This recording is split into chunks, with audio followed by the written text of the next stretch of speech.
Continuing education knows that at the end, students want to graduate, and we can help them do that because we take the time to really listen to their needs and we understand all the different options that are available across the campus for them. We don't take a cookie cutter approach. We realize each student comes with their own story. So whether it's a part-time student looking to complete a degree program or someone just looking for online courses, we're there to connect them to the resources of the university.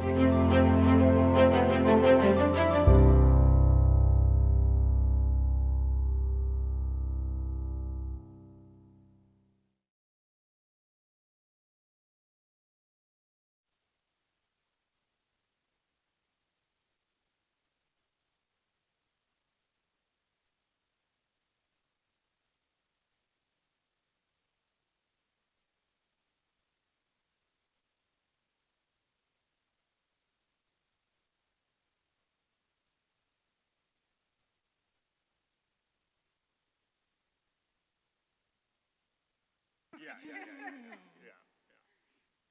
ever have like graduate students?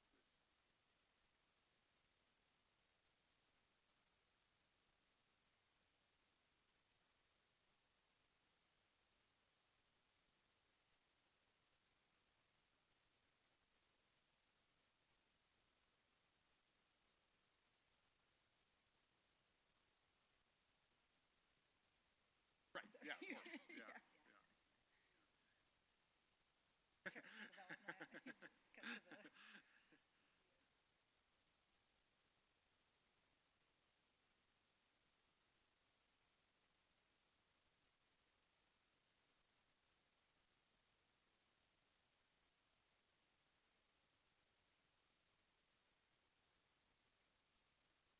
Yeah.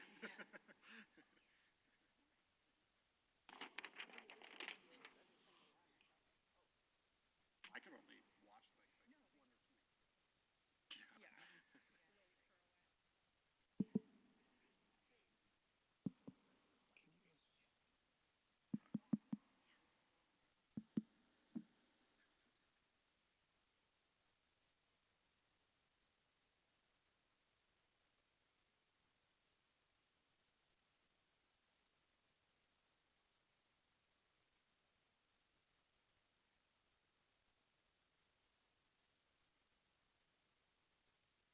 I'm gonna run the video.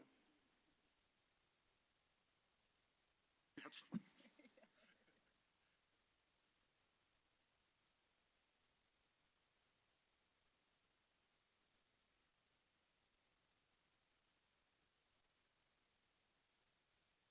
Can I have them sign it?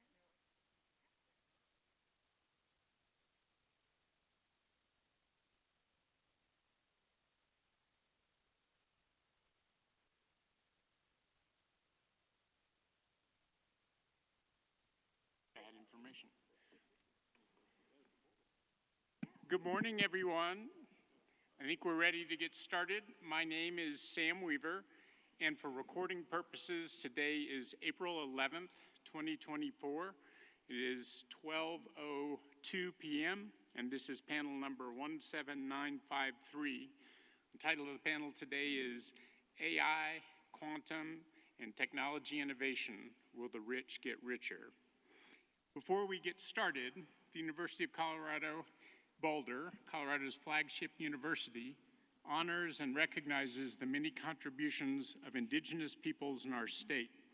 CU Boulder acknowledges that it is located on the traditional territories and ancestral homelands of the Cheyenne, Arapaho, Ute, and many other Native American nations. Their forced removal from these territories has caused devastating and lasting impacts. While the University of Colorado Boulder can never undo or rectify the devastation wrought on indigenous peoples, we commit to improving and enhancing engagement with indigenous peoples and issues locally and globally.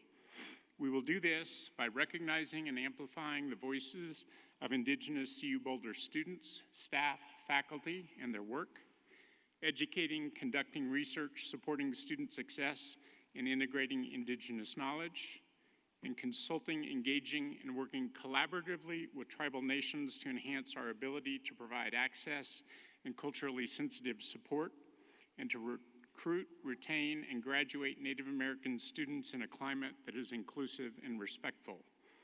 One other thing I'd like to mention is that we want to make sure that you get a chance to ask questions of our panelists, and this is how we're going to handle Q&A. We'll reserve the end of the discussion for that Q&A about 25 minutes before the end of the panel. I will turn to audience questions. We're using a note card system to receive questions from you all, the audience. At any time in the session, simply raise your hand to request a note card and pencil from one of our producers who will be around the auditorium. Please write your question legibly. If you're a student, a CU student, or other student, please note this in your question on the card because the student questions will get priority. When you finish writing your question, raise your hand to hand it to the producer who will bring it up to me. I urge everyone to please make your questions brief and to the point, and please make them questions. And now I'd like to do a brief introduction of each panelist.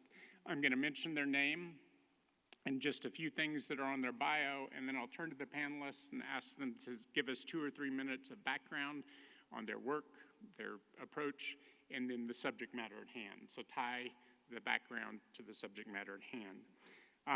So I'll start with myself. My name is Sam Weaver. I've been in Boulder since 1989.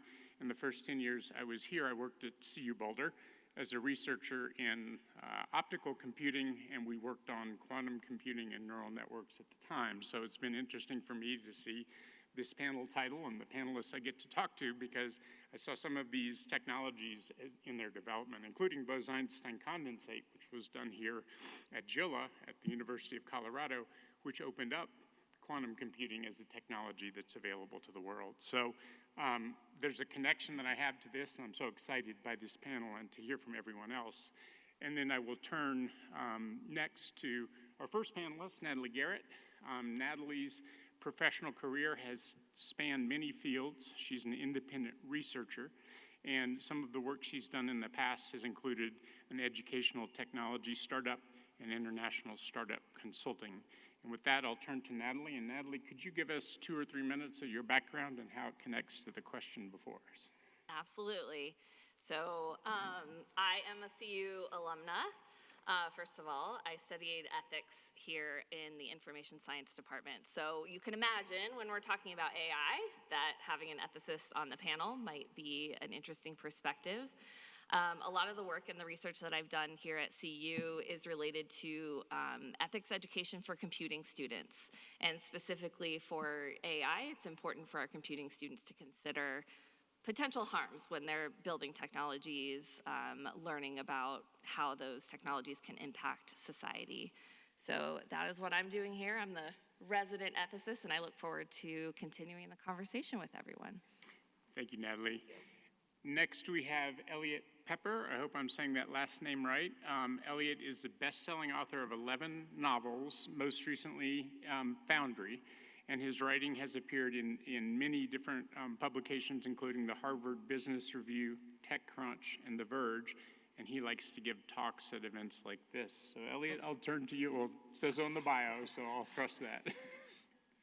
How can you help us talk about this subject, Elliot?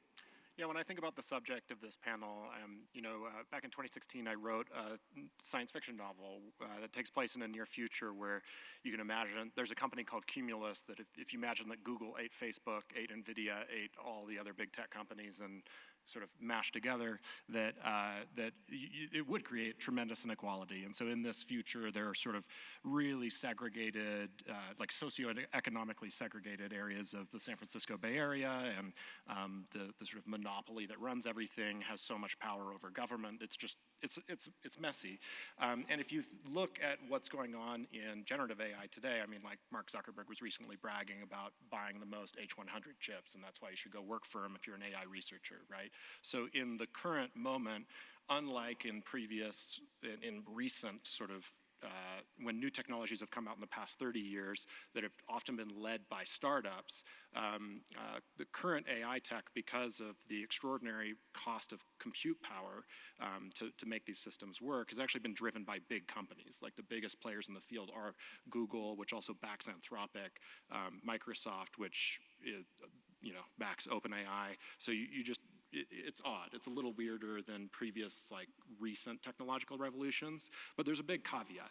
If you read back through the archives of the New York Times business section many years ago, when the telegraph was like a new technology that was coming out and becoming popularized, there were op-eds that said, because people using the telegraph will be able to communicate with each other in minutes, this is going to create extreme income inequality, because those who can afford to send the messages will be able to get way out ahead of those who can't afford to send the messages. And if you look back at 2008 with the sort of scandals around high-frequency trading, you can see the exact same op-ed if you sort of did find and replace on the word telegraph, and it would be microwave towers for high-frequency traders. That like this would just lead to extreme economic inequality. And really, when you're at the beginning of any new kind of technological, like when any new technology comes out and we don't know really what it's going to do, you can go back through that archive and find op-eds that all sort of harp on this. And I think the thing to keep in mind is that what technology does in the short run is different from what it does in the medium and long run, right? I think that probably most of the people in this room, when you think of the main drivers of economic inequality in America today, do not think of the telegraph as like the most important variable to pay attention to. And so when I look at the world that we live in today, you know, I think that AI, like these new AI technologies, are actually like a pretty minor variable in that equation when you compare it with looking at housing issues, like the cost of education and student debt, like the way that how inefficient and expensive healthcare is in America. Like many of those issues, I think, are much bigger drivers in people's actual lives of putting them in precarious financial situations and sort of making that picture worse. So that's how I take a look. Thank you, Elliot. And the last panelist today is Heather Demarest, who's a professor of the philosophy of physics, is what I've written down here. She is assistant professor of philosophy, chair of the Committee on the History and Philosophy of Science at CU Boulder. So, Heather, why don't you tell us about your background and what you'd like to talk about? Yeah, so I am also a CU alumna. I graduated from CU with degrees in physics and philosophy, and then returned to be a professor. So, and I actually, when I was an undergrad, I also worked on the Bose-Einstein condensate with Eric Cornell, so it's a fun connection. And my philosophy of physics has helped me to think carefully about issues in quantum mechanics, so interpretive questions, what's happening when physicists say things like a particle has and doesn't have a position. And you say, what does that mean? And they say, go ask a philosopher. I get to be the philosopher that people go ask. So that's fun for me. So that, I think, is the quantum part of the connection, and the quantum technology, which I think is still very much in its infancy in terms of effects on kind of global inequality. AI, I think, is much more relevant now. Not to say that in another 20 years, the quantum situation might look very different. And as far as that goes, I think what philosophy can bring to the discussion is a kind of open-minded and curious and outside of the box perspective. So while a lot of people like to be very unimpressed by AI and, oh, I caught it hallucinating, or it's not actually as good as some people, philosophers, I think, can be less, I don't know, threatened, kind of more like, wow, what is this new technology, and what could the possible futures look like, where AI, continues on the very exponential curve that we've seen so far. And then also, of course, thinking ethically about what does this mean? What might be some out-of-the-box ways we could restructure society so that we don't end up with the kind of radical disparity between the haves and the have-nots. Philosophers, I think, can sometimes shine in being able to think of things that other people used to the current systems might ignore or might not occur to them. Very good. Well, thanks very much, and this panel is going to be every bit as good as I was hoping it would be. So I'm going to dig into the AI a little bit, because I agree with what Heather said. I think quantum has so much hardware components to it that are still in development. There's new physics that what it will do is going to be very impactful, but that may not show up for a while. AI is here today. So in the New York Times in the last 24 hours, there have been 3 stories on AI. One, David Wallace Wells, what war by AI actually looks like. That's military, and that's today's conflicts going on in Ukraine and Gaza. Then Rob Copeland has a story called The Worst Part of a Wall Street Career May Be Coming to an End. So that's finance, and that's how many, many interns who want to work for investment banks may have their jobs replaced even before they get them. And the last one is Axios sees AI coming and shifts its strategy, which is about journalism. So in the nation's newspaper of record has 3 stories in 24 hours about the potential impacts. I think we can say it's here. I'm a technology developer at heart, and I've been starting a new company with a buddy, and we are using our competing AIs to learn about how AI works. He's using ChatGPT, and I'm using Gemini. So I had Gemini come up with 2 pages of questions for today's session, and I will ask some of these questions from Gemini AI, but I could have generated all of these. It just happened to do it in 1 second, where I would have had to take half an hour to do it. So I will just kick it off to the panelists saying, I think AI is here. And so I know that we're concerned about what happens 20 years from now, but what about the next 2 years? How can we, as a society, shape AI now, in the next 2 years, to avoid some of the worst dystopian outcomes rather than experience them in a decade or so? So I think I'd like to start at the other end of the table. Heather, if you'd start us off with the philosopher's perspective of how to shape our future. Yeah, I mean, I feel like that's a softball. The worst possible consequence of AI. As a philosopher, the worst consequence is something called existential risk, right? So those of you who are familiar with science fiction will know that one of the worries of something that becomes super intelligent or that seizes control of some of the power distribution centers, it could be that AI decides whatever goal it's been given or whatever goal it's given itself is the most important thing, and that everything needs to be in service of that. So the famous example is the paperclip factory, where the AI has been given a goal of maximizing the paperclip output, and instead of doing what any normal, reasonable human CEO might do, which is there are certain constraints in place, the AI thinks, well, the first obstacle is that they shut me down, because then I wouldn't be able to produce any paper clips. And so the first thing I need to do is make sure I can't be shut off. And so you can imagine that as a very dystopian, and then of course, the implication is that over time, everything gets turned into a paperclip. It takes over the Earth, everything on the Earth becomes a paperclip, takes over nearby star systems. And one of the things you might think is that would be a terrible result for AI. And one of the things that we worry a lot about as philosophers of AI is called alignment. And this is the idea that AI should have the same values as humans, so that when you ask it to maximize paperclip production, it doesn't do so at the expense of all human and Earth life.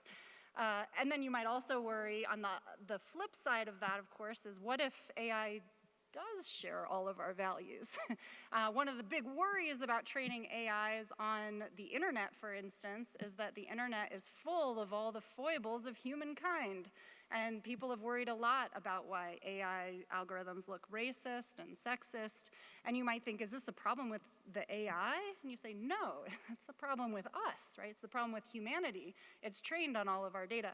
So I think those are 2 of the very serious risks, right, in relating to AI alignment that we face right now. One is that it won't share our values, but will become too powerful too quick. The other is that it will share our values, and our values aren't always great. Perfect. So I said problems. Maybe I'll pass it to you for what we can do. I felt like I was supposed to say what we should do about it. I'm sorry. Leave it at that. Yeah, asking the guy who makes things up for a living what we should do is maybe a dangerous segue. Yeah, I mean, when I think about the next 2 years, because that's really what your question was about, I think that the thing to remember is that we're at the jagged edge of a new frontier. That's why in the New York Times you had those 3 very different articles that not only were about different fields, but also, even you could tell, even from the headline, had different takes, right? And I think that some investment banks are are going to leverage some of these tools to hire fewer first-year interns, per that article. And some investment banks are going to help upskill the interns so that they can actually build their business faster and better because they have tools that replace the boring manual work those interns were doing. And so when I think about like the ethical questions for AI in a really short-term time frame, I actually feel like it sort of devolves back to just like normal ethical questions that humans have to face all the time. Like if you're the one running that investment bank, like are you doing it to try to like benefit your clients, or are you doing it to try to like increase your net worth? Right? And I think that a lot of these sort of devolve back to that. And so I would think that if what you want to do, because everything is changing so fast right now, I would be very careful with anybody making strong predictions about where this is going and what it means for society, which is actually a real challenge for government and regulation, right? If you don't have a clear picture of where you're going, it's hard to make rules yet. So for the folks in this room, the thing I would think about is, you know, how do you get to start to develop an intuition and understanding for how some of these tools work? So if you just sort of start messing around with them and start running those thought experiments in your own head, right? To think, what would I do if I, you know, like if you're a teacher, how would this change what a teaching assistant might be able to do for you to help your students learn more, learn faster? So I think that's what I would think about for the next 2 years. Great. Natalie, how about you? Yeah, AI is here. We all know this. I definitely live in the world of, so I think it's good to talk about the difference between philosophy and ethics, right? And sort of the different roles that Heather and I play. I come from the startup world, and really I think about all of these things in the context of history. So Elliot shared a little bit of the history of, you know, technologies and the telegraph and things like that, and the context of how those sort of technical hype cycles, how they manifest in society. So right now, anyone in the tech field will tell you there were a lot of layoffs at the end of last year. And I have no doubt that part of that was part of this AI hype cycle. If you can remember back to when the internet was started, it was like, this is gonna save the world, it's gonna be amazing. Same with social media. Did social media save the world? What do y'all think? Not so much, right?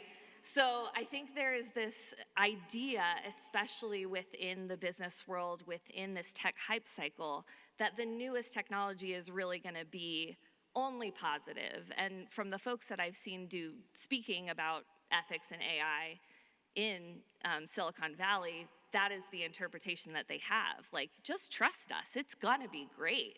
It's gonna be really great, it's gonna be fine. Why is everyone so mean to us about questioning what we're doing with AI? But I think the really great reason to be careful with AI is because of what Heather said, which is that we live in these systems of capitalism, racism, sexism, and there's nothing like a rogue computer system to enhance those inequalities even more than they've been enhanced in the last few years.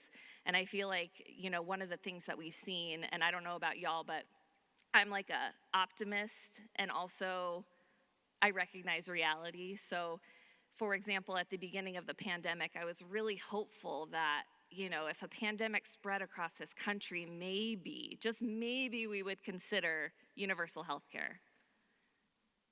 Did that happen? Totally didn't. But what we have seen is that the inequalities, especially within our healthcare system, have really just gone extreme, right? We have extreme wealth and extreme poverty. So I think that's really what we need to be thinking about as a society, is how we consider computing within the context of our country and our global system. Well, so let's just dive into a little bit more detail. Let's peel the onion back another layer. When these neural networks, these artificial intelligence, ChatGPT and Gemini, when they're trained, part of training a neural network is showing it a test case, asking it to do a classification, and then telling it whether it got right or wrong with that classification.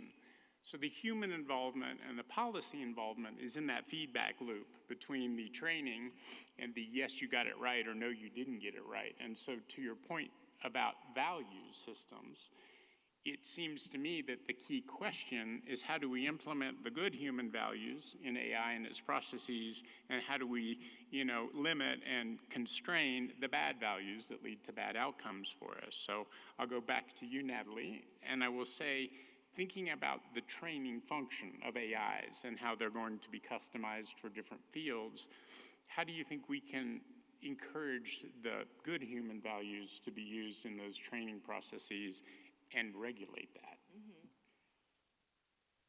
This is a hard question because do I share the same values as Elliot and Heather? Maybe, possibly. But that's the big question, is whose values? But I do think that one of the things that needs to happen, and tech does not like to hear this, but it needs to slow down a little bit. So I did hear, and I'm so sorry, I've forgotten her name, but I heard someone speak from Anthropic, and she was saying that they're building in guardrails, right? So they have a system that is within the model that has guardrails of, these are your limits, these are your values. We will know when our system goes off the rails, right? And I think we're seeing the companies that may not have those guardrails go off the rails. And so I think that what is important is having the human aspect in the loop of the training. And also, I also think it's very important to be transparent on where is your training data coming from, and what does that look like, and have you done your due diligence to make sure that your data is as unbiased as possible, given the biased world that we live in. You two like to pick up on that question? Sure. So when I think about this, it's a really subtle question, and one that's being debated at a lot of levels, both in Silicon Valley and in DC right now. When I think about this, I think it's very important what you just said about making sure that companies are forced to be more transparent about where they're sourcing their training data. We are already in sort of a societal renegotiation of intellectual property law and how that's going to relate to these models, which are currently basically using a moral taking for that data. But I also think there's an easy mistake that I see getting made a lot in these debates, which is that because you connected fine-tuning and potential regulatory approaches. Now, every one of the major companies here, there are open source systems with no guardrails, but every single one of the major models has guardrails built in to their fine-tuning, and they're different from each other. So you can actually see that when you're interacting with Gemini versus ChatGPT versus Claude, right? Those guardrails are shaping the answers you're getting, but I think that lawmaking on the fine-tuning level right now will be very, very, very difficult to do well in the best case scenario. And the reason is this. If you imagine when Microsoft Office first came out and was deployed across accounting firms, if the Senate had passed rules that said Microsoft needs to bake into Microsoft Office ways that would prevent the cells from being used for money laundering, that would be almost impossible, right? That law would never work. That isn't how software functions. And right now, a lot of lawmakers are thinking at the wrong level of abstraction about these AI tools. They should be very, very worried about all the bad things people can do with them, but trying to insert regulatory measures in the actual software architecture at this point, I think is a big mistake. Mm-hmm. Great, thank you very much. And Heather, how would you like to think about that? Because I thought that was a really interesting take. How do you think about how regulation might be applied at this stage or in the near term? How could it work rather than, I agree with the analogy he gave, you can't make a cell in Excel not be used for money laundering. Is there anything that can be done now to help understand the guardrails and to help line them up so that they're not different between AI producers? I think this is a very difficult question because of the different systems involved, the different companies that are involved, and of course they're competing against each other. So they're wanting to kind of go as quickly, all the companies that started off saying we're going to go very slowly, we're very worried about this, have now completely flipped, and we see they're just going as fast as possible. On the other hand, I think it's been surprising how ethical most of the interactions with the AIs, the chatbots and stuff are, because if you ask it to do something illegal or unethical, it will typically say, I can't do that, I won't do that. And so it takes a bit of finesse, a bit of tinkering to figure out how to jailbreak them in order to give you this kind of information. I think in some ways that's just lucky, right? It's lucky that the people who are developing this have cared enough that we have those kinds of guardrails in place. But like, for instance, I know one of the people who works on providing feedback, right? So they get the results and they say, which answer's better, right? And they have to select which answer's better. And they're one of the many, many humans that's providing this kind of fine tuning. And so you might think, insofar as we've chosen those people pretty well, you'll expect the values to match up with those particular humans. Again, you have all the same kinds of worries, right? Even people who don't want to be racist and sexist often are by accident, and the kinds of answers you might get might not be exactly right. Also, they can be jailbroken, right? So you can feed it the right kinds of sequences of symbols, and it will tell you the kinds of information it's not supposed to.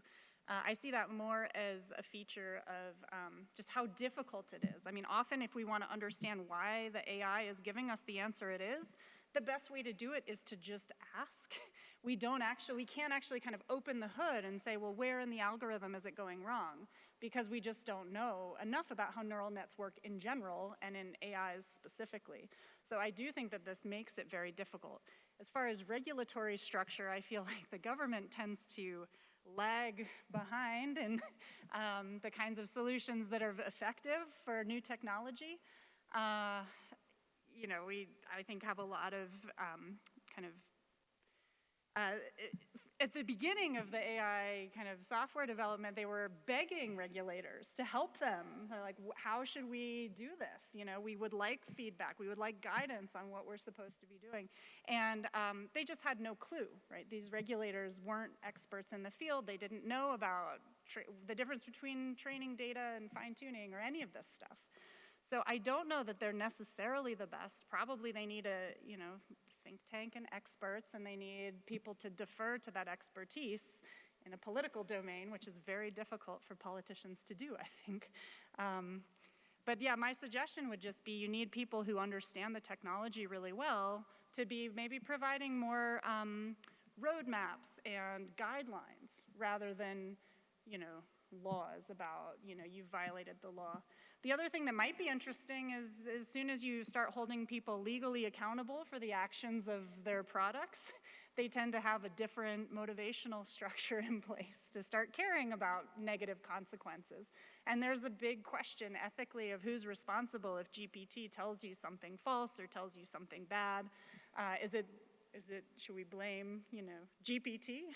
Or should we blame OpenAI? Or should we blame Microsoft, right? There's a whole structure there that it would be nice to have some more legal information about where does the buck stop when something goes wrong. That's fantastic, and I want to come back to the concept of just playing with things for a minute, because I think one of the things, I'll just state my opinion here. I think the AI hype is going to somewhat match the AI impact, and I did not believe this about Bitcoin, for example. And so there's a hype cycle that is driven by people who stand to profit from the hype cycle. But if this is going to be important, and I'll turn to you first, Elliot, how can we get people familiar with these tools and comfortable with the idea that these might be positive for them if they get comfortable with them? Because I view this as, you remember the Microsoft dancing paperclip, right? That never lived up to what it was supposed to do, which is help me get my work done. However, AI is actually helping me get work done now, and so I think there's at least the promise. So I just ask you, what do you think about how we can integrate it more so it's not so scary and so that people can help their regulators understand how it matters? Great question. So I'd say two things. So the first, on sort of the first half of your question, is that I would warn this audience against the most dire warnings you see about AI in places like the Times. So Natalie mentioned that there are a lot of folks in the Valley working on this tech that are sort of present a techno-optimist view of like how the future will go. But there's also a total flip side to that. Like if you look at Sam Altman's like congressional testimonies, all he talks about is existential risk, right? And same with all of the large, Google, all of these companies have massive lobbying budgets, and they are deploying them to paint a very scary picture of where AI will go, because they know if they get a very strong voice in the shaping of laws around it, it's really easy to write laws that make it so that only Microsoft and Google and the other players are allowed to compete in this space. And that's like a very common playbook in corporate lobbying. So just beware the super optimistic claims, and also beware the super dire claims from folks who actually have a stake in the game, right? Now, for the second half of your question, how do you actually play with this stuff, and like what does it mean? Well, for me personally, like I basically learn by doing projects, like just making stuff in your life. So, I mean, like a very basic example would be like last week I was making breakfast for my wife, and I used, I think it was Claude, to ask it just how long to boil an egg to get it like the right level of soft boiled. And like, as maybe other people who sometimes boil eggs in this room can attest, like if you Google that now, you're like, all the 10 links have like, they're all SEO optimized, so they have like a long personal narrative on like why the person loves eggs, and then there are like 15 ads popping up in your face. And asking the AI app, it was just like 6 minutes, and it worked. And so I didn't use that because I was like, oh, I just want to use AI. I used it because I wanted to boil an egg right. And so I would say that whatever the projects are in your life, like whether they're at work, whether they're personal and you're like planning a dinner party, like whatever it is, if you start leveraging these tools to do that in the same way that you might use YouTube to figure out how to fix a sink, you'll start figuring out what the tool is most useful for, where the positive affordances are, that you actually can use YouTube to help fix a sink, even though you can also fall down a YouTube rabbit hole that will make you depressed, right? Like those are that's the intuition that humans have built on how to use YouTube. And like we all need to start building that intuition for how to use these new AI tools, because they require a new intuition, and the only way to get there is through practice. And Natalie, what do you think about experimenting with AI? Yeah, I think experimenting with AI is great. I also wanted to just add on to a few things that have been said, which is that there is a lag in regulatory systems, right? That serves us in a lot of ways for innovation. So, like it is impossible to regulate something that you don't know anything about. And I think that as humans, especially in the United States, we're not great at saying we don't know what we don't know yet. But I think that's a very important period of time that we're in right now, is that we don't know what we don't know. We're in this liminal phase of how is AI going to impact the world that we live in. We've seen it, do really well. We've seen it fail. But I think that I really like what Elliot said about experimenting with it. I think we can all learn a lot from using AI tools in our everyday and seeing how it impacts us and our work, and use your own intuition. I really like that as well, because it's a computer. Like no matter how we talk about AI, it's still just a computer where you like put a bunch of stuff in and someone pushes a button and then it dumps a bunch of stuff out. And so you have to use your own judgment about how it works for you and how it doesn't. Yeah, I mean, I love chatting with the AIs, because I feel like it's kind of like having a very smart person that's just there and available for you to ask any question. And as a knowledge worker in particular, whenever I teach about something, I'm always like, I wonder what the history of that really, and a quick like you said, you get almost always exactly the information you wanted, not much more, not much less. Now, I don't do it for the high level, professor article writing that I do because it's not there yet, but I think it's close. And the thing that I always come back to is looking at the curve, right, of how fast all of these models have improved so drastically over the last several years. And no one really knew that the language model, the large language model, was going to be the way that AI took off. People had a bunch of different hypotheses, and for a long time, philosophers and linguists thought that you would have to hard code in all the rules of grammar, all the kind of top down, you'd have to give the computer algorithms. And it turned out that wasn't how it worked. It turns out you put a neural net and you just let it learn, right? You give it a bunch of data and tell it how it's doing it, incorporating that data, and pretty soon it's very, very, very good. So a little bit like, what is this going to be good for? I feel like, well, I'm like, 2 years in, give me a minute. And what I think is really interesting is the neural net structure in a lot of the way that it's designed mimics neural nets that humans, like our own brains, and that structure. And so you think, well, how, you ask a chimp, what's, a human brain going to be capable of? And their answer is not going to be very good. So I do worry that, what's this going to be good for? Well, today, tomorrow, it's great for things like planning my class or writing, giving me pictures for my slides. It's great for asking questions about how to boil an egg and these kinds of things. It's really fun just to chat to you as well, to kind of work out ideas. I think, what will it be good for in the next 2 years? I have no idea. I mean, it's funny, they call this moving the goalposts, right? At first, when people had these models, they said, and there's this old test called the Turing test back to 1950. Alan Turing said, as soon as you can't tell whether you're talking to a human or a computer, then we will know, right? We've got true conscious machines. And what happened is then, people said, well, I won't believe it's truly very good until it can, right? And they would put something in that space. And at first it was like, they'll never be able to beat humans at chess. And that was weirdly one of the first things they could do. And then, well, maybe Go, that's just too complicated. And then, yeah, it beat every human at Go. And then it's like, well, until you can have a conversation with it. Now we can do that. It's like, well, okay, until it can pass some of the tests. It's not truly intelligent. And now it passes the LSAT, it passes all these standardized tests that we've been able to throw at it. And what I see is people just continue to say, and it just keeps meeting every one.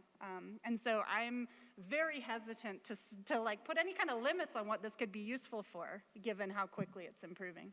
That's awesome. I want to tell another quick anecdote just to reflect on all this. It sounds like we can outsource everything to AI, but you can't do that today. So I was asking Gemini a question about weights and measures. I was asking for a technique that would let me measure very, very light amounts, and it came back and told me the amount that I was looking to resolve was a picogram. And that was entirely untrue. I was talking to it about micrograms. I didn't ask it to make that translation, but it did it wrong, and it wasn't even a math thing it did. It didn't name the numbers correctly that I was asking it about. So I can tell you that I don't trust a thing it tells me until I've checked it against another source if it's important. So that brings up a huge philosophical question, because that's true now, it's going to be true later. How do we detect when AI is giving us answers that wouldn't call this a hallucination, but I pointed out that the answer was wrong to Gemini. It acknowledged the answer was wrong and corrected its answer to be only 5 orders of magnitude wrong instead of 6. So, I mean, there's this whole, how are we going to know that the work we're getting from it doesn't need to be checked? So I think it is a lot like somebody you can bounce ideas off of, but maybe not trust everything that comes from them. So just given that framing, and then we're going to go to questions from the audience after this, how do you all work with or think about the fact that AI doesn't get things right all the time and may not ever get them right all the time? So I'll start with you, Natalie, because... It's full Okay, Yeah, I'm sure. champing at the bit over Sure, here. all right, Yeah, yeah, I see I that, feel like and that. thank you. Yeah, yeah, Perfect, go absolutely. ahead. I think this is such a great question. So one of the things that we've done, right, is give sample answers to people, and they've done the fine tuning, right? So we have actual human beings who are making these judgments. And you might think, look, we don't have enough experts with enough time to spend time correcting it in this way. And so you might wonder, like, what can we be confident that it's getting right, and what can we be worried that it might be getting wrong? And I would say that the improvement that's happened so far is very dramatic. Like the improvement from GPT 3.5 to 4 was very dramatic. It hallucinated much less. And I don't see any reason, given the kind of system, the way that we're doing this, for that to not continue. However, I think there's a very interesting philosophical question, which is what happens, suppose we get to a point where it will correctly answer every question that humans know the answer to and can confirm. And then you might wonder, it goes on to tell us more stuff, right? And you might think, how do we know?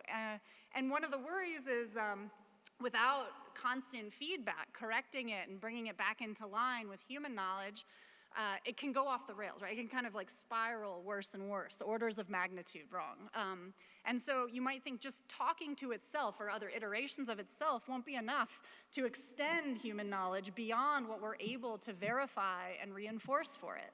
And this is where it gets really fun. Like Natalie was saying, it's just a machine. But of course, we can do whatever we want with machines, and one of the things that we have wanted to and have done is put it into a body. So we've put, some of these AI algorithms into Figure, right, which is like an Android body. And so you might think what we need to do in order to make sure we're actually getting better knowledge that might outstrip human knowledge is to let AI have a lab, right? What questions does AI want to investigate? How would it control a telescope if it was given, the ability to do that? And so I think that that's a very fun possibility, also a very scary possibility.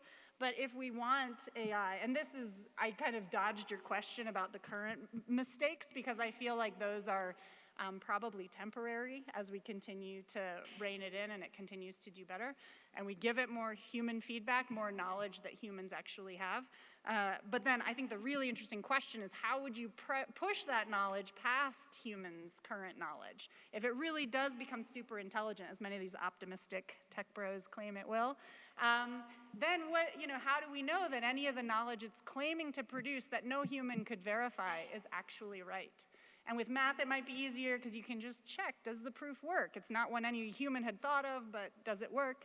You might worry with physics, it's positing a new field. Should we believe that there is such a field or not? And so one of the potential solutions is to embody it, right? To give it the kinds of sensory apparatus that humans currently have that might then allow it to extend that knowledge.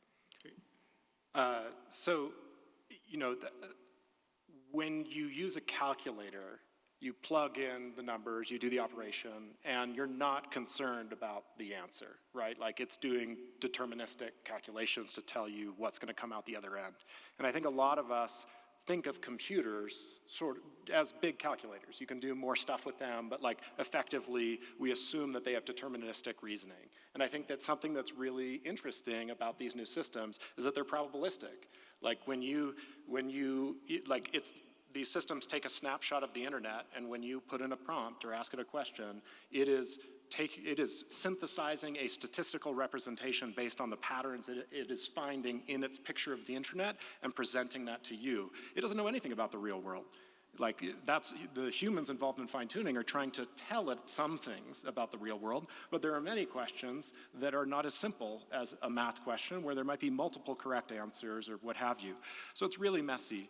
Now I probably shouldn't admit this as a writer, especially one sitting next to an ethicist, but when I was in high school, I always loved reading books. Like I read a ton of books, but I really was quite uninterested in many of the books that were on the English syllabus, right? So when there was a book that was on the syllabus and I started to read it and I didn't like it, I just stopped reading it. And I would make up an essay, right? Like you had to like hand in homework. So I would just like make it up out of my head. And like, you'd go in for class and there would be discussions where the teacher would be giving you a leading question about a theme. And so when I was called on, I would just improv an answer based on the theme. And it almost always worked. Like, I got A's in English, right? And like, that person, that student who didn't read the book but is really good at bullshitting you is basically how you should think about these AI systems, right? It's not that they're stupid, it's not that they're necessarily malicious, they might be giving it in a really enthusiastic and helpful way, but you really can't trust them for a lot of stuff. For some questions, that's getting better and better, but I think that compared to sort of the habits that we've built up with computers, where we're like, you are gonna give me a neutral, objective answer when I put something into you, even if like I don't find the answer useful, that is not the right logic for interacting with these systems. And it's much more helpful to think about them as like very enthusiastic and perhaps like generous bullshitters. Nice. Natalie? That's really great. So yeah, a lot of my role, especially in helping computer scientists be educated about ethics, is to take like 10 steps back. So the question that Sam proposed was, what do we do when it's wrong, right? I think that taking 10 steps back would look like recognizing that this thing can be wrong, and like very, very wrong, and to remember that it's a bullshitter ultimately. So I think that that's number one. And what we try to do, I've done this with my colleague Casey Fiesler in information science, is we actually use science fiction and imagination to think about the ways in which technology can go wrong. And one of the practices that we do is have especially computing students who have been in the weeds learning how to code, we put ethics assignments into their beginning computing courses so that they can think about the fact that, for example, I used to work in college admissions, and I created an assignment for computing students to understand how college admissions works, which, right, is ultimately math, but when you take 2 steps back, you recognize that each of those pieces of information is an individual, and these decisions that computers are making have an impact on an individual's life, and then have an impact on that individual's family's life. And so what we try to do is make the computing process real to these students so that they can imagine what it is like to actually have a technology impact people and society. And one of the other ways, I talked about this before we started, but one of the other ways we have students do this is has anyone seen Black Mirror? We have students create Black Mirror episodes. So a short synopsis of like, and one of them that I just came up with is like, what would the personality of AI be? So like, if we just let AI be a person, how could you imagine who that person is? Elliot imagines that person as a total bullshitter, which I think is probably accurate. So those are some of the things that we do to help computing students think about what they're doing and what their impact could be. Can I jump in with one really quick thing Sure, that you sure. just inspired? So one really funny publication that came out recently showed that if you ask, I think it was Gemini, if you tell Gemini that it's a Starfleet commander, it does math more accurately. And also that if you ask the same question of Gemini in December, it gives a shorter answer than if you ask the same question in May. And they've done this with like hundreds and hundreds of questions. And so far, the best explanation, and like granted, like these are theories, but the best explanation is that from looking at the internet and understanding how the median human operates throughout the year, that Gemini thinks it's on winter break in December, and so it's actually providing shorter answers. So I think these are some of like the messy human things that are coming out when you're like dealing with a sort of like a warped mirror of the internet. It's just sort of fascinating and silly. Super fascinating and super silly. But it takes us perfectly into, I'm going to go to audience questions now. And here's one that has 2 parts. I'm going to read both parts and let everybody just riff on it, because I think both are important. It's a student question. So Asimov, meaning Isaac Asimov, famously had 3 laws of robotics, and these were to protect humans from robots. And the question that follows is, do you think there needs to be government regulation to create AI rules? So I think the embodied AI is kind of what this touches on. But on a smaller scale, how should it be regulated in schools so students learn in an effective manner? And so I think both of those are kind of related in a certain way, meaning how do we make AI not stunt human development or kill humans? So I'll just turn to, how does science fiction give us some insights and some ability? Because Asimov did imagine kind of this situation, and he came up with a structure. Elliot, I'll turn to you obviously first because you're a writer, but it's the subject of the question is, what does science fiction and the kind of working out of these potential things help us now? Yeah, so, it's sort of funny, like, Asimov also wrote a bunch of stories showing how you could break those rules, right? So, like, that's actually part of the whole point of them. Yeah. And if I think about science fiction as a whole, like, the writers who at the time were seen to be very serious and trying to make their sci-fi plausible, I think have aged the worst. And a lot of the writers who at the time sort of did these sort of seemingly ridiculous things have aged the best. Like, I think Douglas Adams with The Hitchhiker's Guide to the Galaxy is maybe one of the better novels for like understanding LLMs. And so that's like, I feel like there's a weird thing there. And so one thing I would say about science fiction is, like, the power of science fiction is not that it's predictive or that it's right. It's that it gives you this very embodied scenario where you can sort of imagine how it would feel and how it would, like, the ways in which complex systems would interact and like the technology would play a role in people's lives in a way that if you read a white paper, it's just talking about like the trends and like technological process at a high level. So I think one of fiction's powers is that it places you in that moment, and it places you in a very specific scenario. And I think that school is actually a very specific scenario. Like, the most common question that I feel like gets asked right now about AI in schools is like, basically like students, like I was just speaking to the high school students earlier this morning, and they're like, we're not allowed to use it. There's just a policy against it at Boulder High, because basically they don't want us to cheat on our papers. And I think that is I don't think that's going to work. The thing that I would try to think about is, okay, we know that a student can use these tools to help with their paper, right? But like, how can we find ways to use these tools to help them learn better and to help them master tools that will surely be important for them as they grow up and try to do things in the world, right? And I actually think there are some really cool affordances here. As a writer, like, my dad's a professor at San Francisco State, and he has complained for decades that his incoming freshmen are worse and worse writers every year. And I think that this is mostly, that may be because he's a curmudgeon, but to the extent that it's not, I think that, teaching people to write is a lot of work. Like, it's a lot of like one-on-one, you have to like, redline their essays. It's really hard for teachers. And if you have 40 students and one teacher, it's essentially impossible. And I think that that's actually an area where some of these tools could be really beneficially deployed, where if you're using an AI tool to give editorial feedback to someone who is learning to write, like, that's an extremely useful use case because it can be specific to their prose rather than being just like, you got an A or you got a C. Well, how are you going to do better on the next one? So that's how I tend to think about this stuff. Natalie, education. Yeah, I am nodding my head a lot because, so right now there's a lot of controversy out there about cheating and using AI for writing and things like that. There are students who are getting kicked out of school because they're being accused of using AI to write essays when it's really just they've used Grammarly, which if anyone has used that, it just checks your grammar.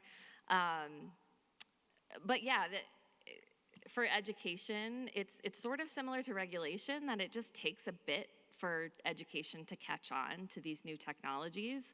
But I think Elliot nailed it. It's really important for students, and I think it's hard for those who teach. You understand that there are students who are like really excited about learning, right?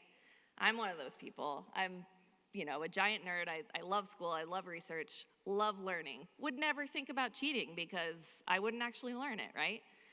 And then there's a group of people who just want to get through school, right? Who just want to get their C grade or whatever and finish. So one of the things that my PhD advisor talks about is that we really want to be here for the students and the learners who really want to learn their craft, learn writing, learn math. You know, some people are going to take advantage of that system, but let's not change our policies based on these folks who are going to take advantage of the system. Let's support the folks who really want to learn. And I do think that there's a massive place for AI to help people who are excited about learning. And again, I could go into like a whole rant on how the education system needs to shift and change and et cetera, but there's just a really great opportunity for making learning individualized and experiential using AI in a way that, you know, our teachers who are spread so thin just cannot do that for every single student. So I think there's a real big opportunity there.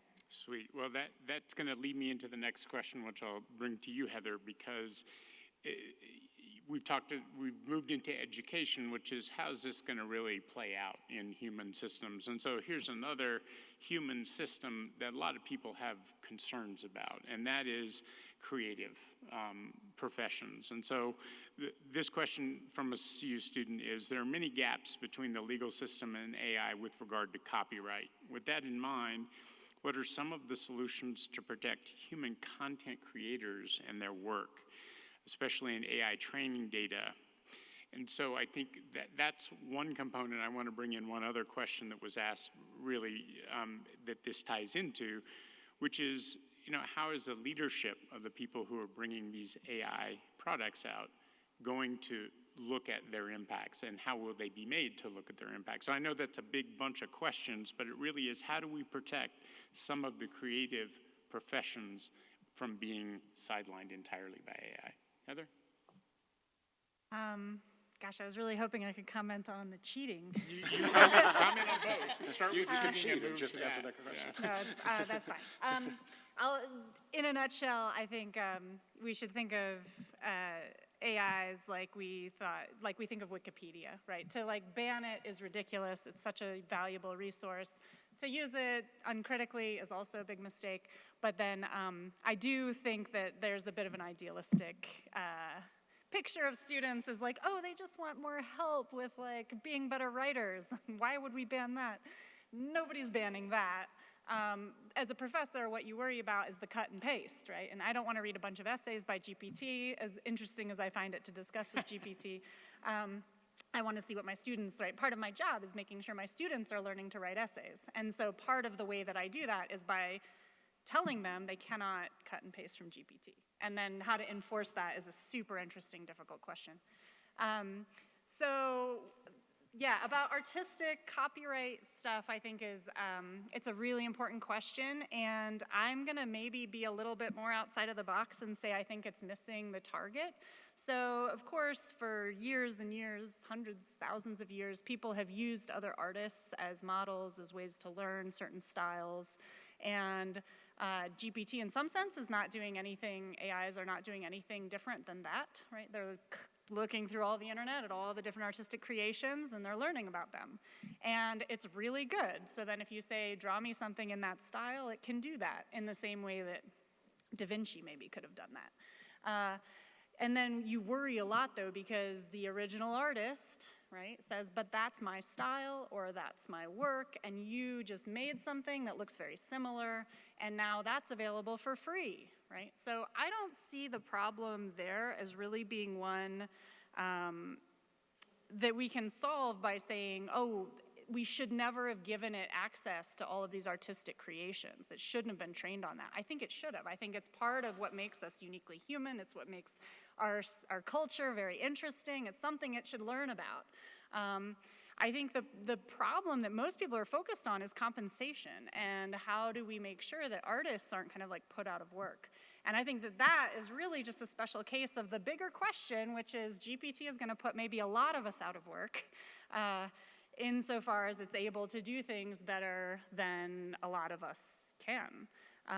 including making art, including writing, including a lot of this stuff. Maybe not just yet, because it's still in the bullshit mode, but very soon I think it could, already it's like the article you pointed to earlier. So I think really the deeper question is, what do we do for people whose livelihoods have been affected by this? And how do we think about livelihood in a society where, imagine 10, 20 years from now, suppose that productivity keeps doubling every, however many years you want to pick, right?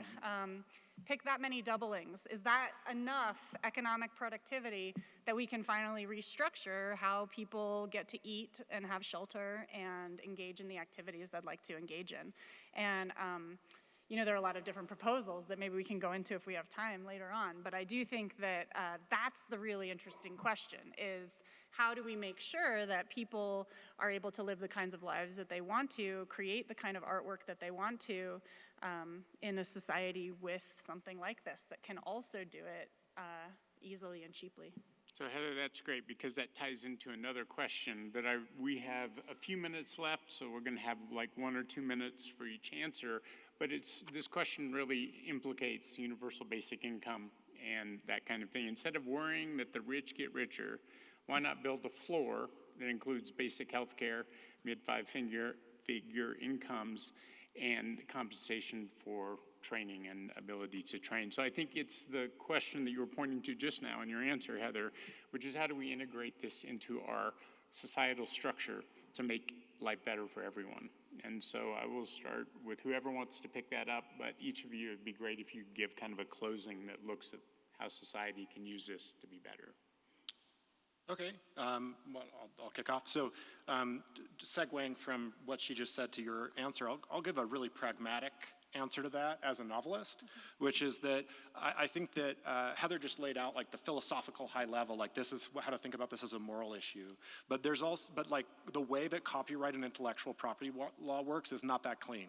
Like it is a negotiation of like businesses and individual artists and like intermediaries and policymakers and lobbyists. It's a mess.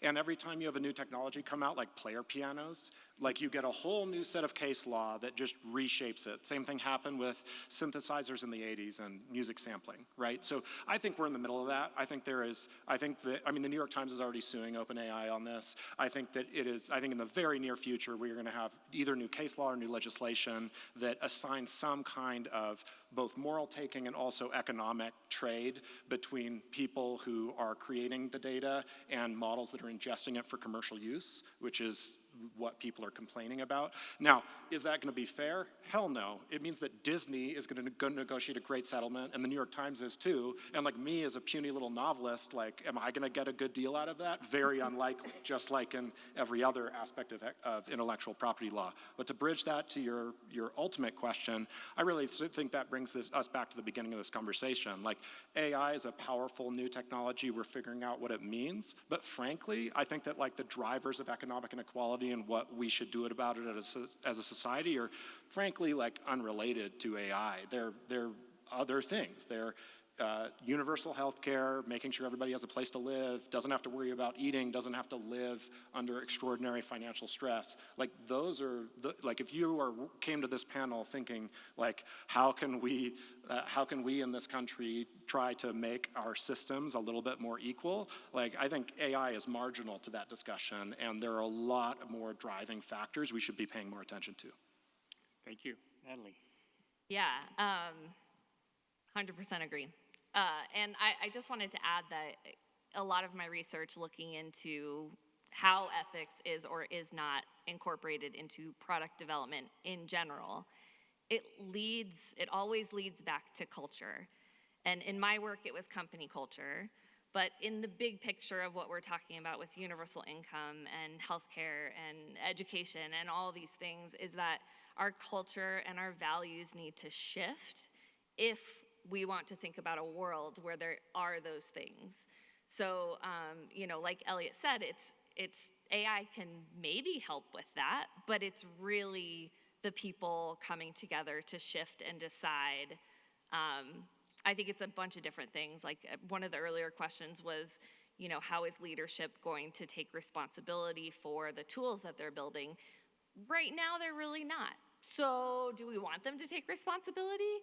Do we have responsibility to each other? I think this is where, my work and my, my hope comes in, is that we continue to cultivate a culture of care for each other, and do get to the point where we have a universal basic income, because our inequality is just completely out of control.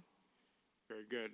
Well, I'm going to close this out and say thank you very much to all of our panelists for your insights on this. I'm sorry to everyone that my questions gave quantum short shrift, but I do believe that quantum will be very important, but AI is going to be more important sooner. So I think that's where the drivers ended up bringing us here.